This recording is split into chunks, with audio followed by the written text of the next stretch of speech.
نه که وقتی که من چورش دیدم من رقم شما پریتنزا میکنه که تلفن شویده میگم یا بونش میگم من یک گپی من یک تا خدای من یک تا انشالله که در حق این دو کودکی خردسال که از دنیا چشم پوشیدن دنیا را پدرود گفتن پیش از ویدیو البته که در حقشون یک فاتحه خوانیم بعدا ویدیو رو تماشا میکنیم.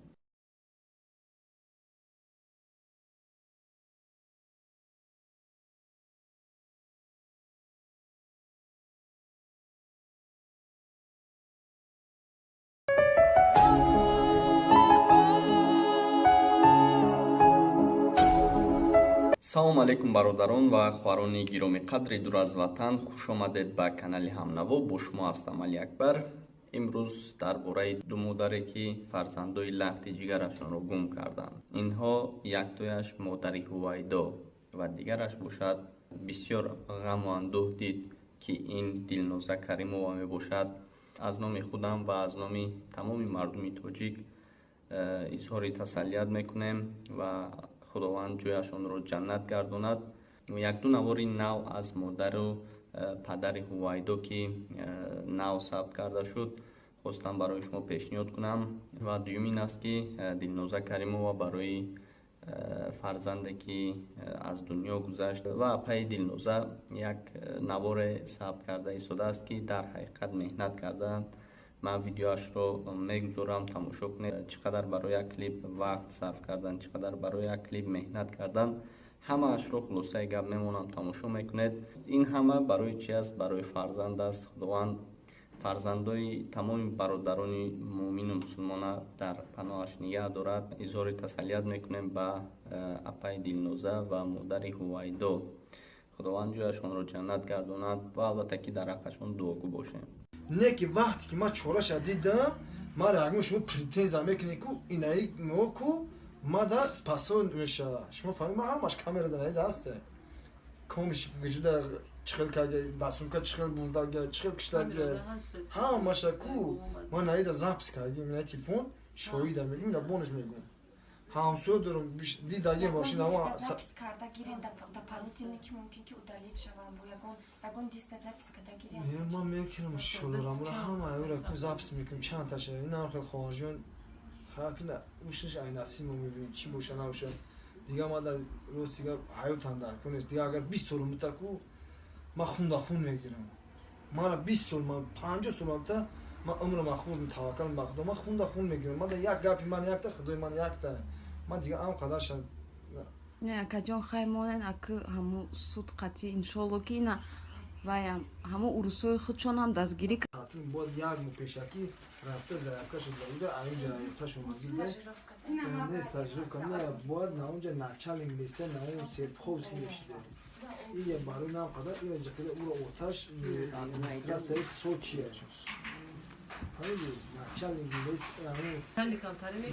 охи мароҷа ура не начал тараку отаи гуноҳ надорем паданат ҳами одами хуб одами бад меброяд фаҳмиди барои ки бабои оташ шидеса бабои мисол кима дига ура холаш чия прокурора дар Москва ҳама историяша мада оварда рӯикаинҷа нависондастам чизе ҳаста неста инҷа омеса сабшинаш дин адвокат гӯ ки бахе корота буд ки немедунам буд ина 9 сол шуда 9 сол шуда Россия будам 2 сол дар Россия кор кардам Россия бо ба шавҳар кардам шавҳарам ами тоҷи ами куло бо рафтем ҳардумони ҳамҷо кор кардем ҳамҷа буд ами раҳмати вайдарат истон вазмин шид омадам тоҷикистон иҷа таваллуд кардам бо рафтем Россия дига рафт Россия рафтем наомадем дига астафило рафтем омадем аш моҳа буд вайда омад овардамаш бо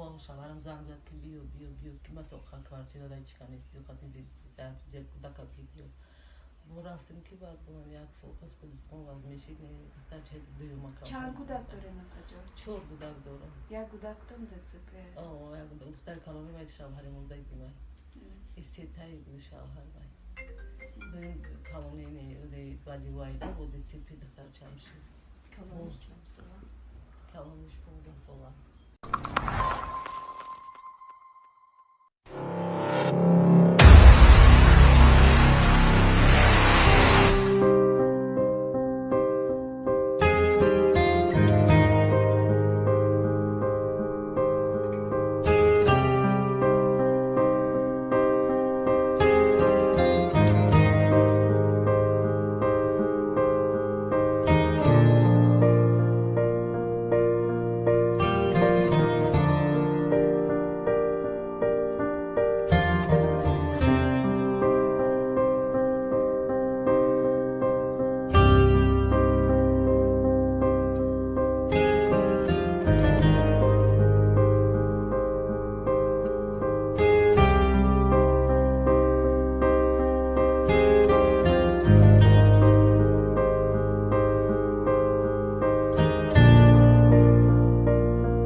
мешавад нақши ҳамаро бозӣ карда истодам.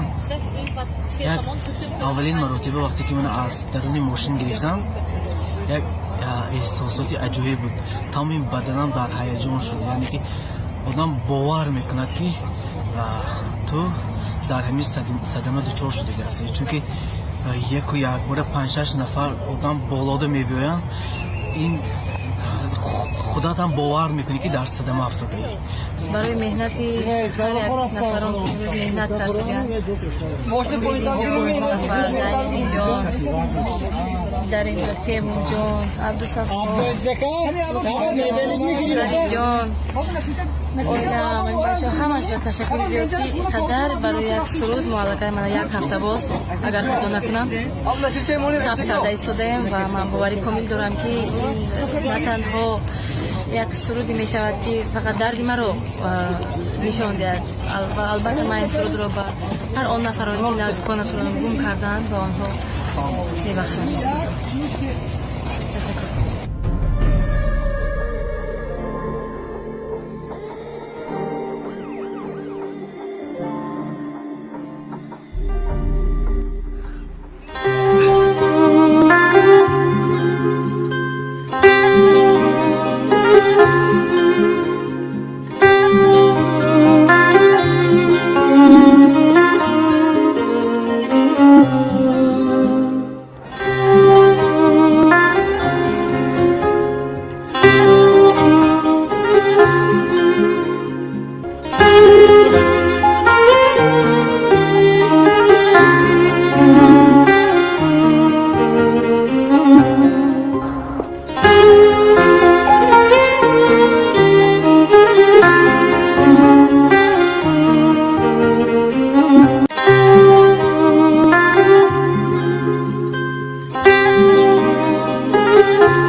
Сердце есть убить маленький ребенка, она что видит на этот свет, ничего не видит.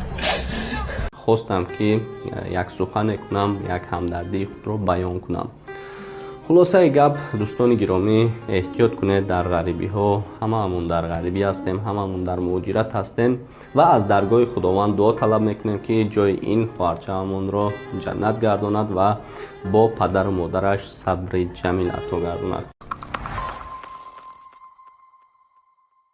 خوش بینندگان عزیز، این بود یک نوار دیگر به پایان رسید. از شما احترامانه خواهش میکنم که ویدیو رو به همه پهن کنید. در ویدیو حتما لایک کنید و ویدیو رو در ایمو، واتساپ، کانتکت و دیگر شبکه‌های اجتماعی پهن کنید تا اینکه با خبر شوند. خداوند نگهبانی هر یکی ما و شما باشد.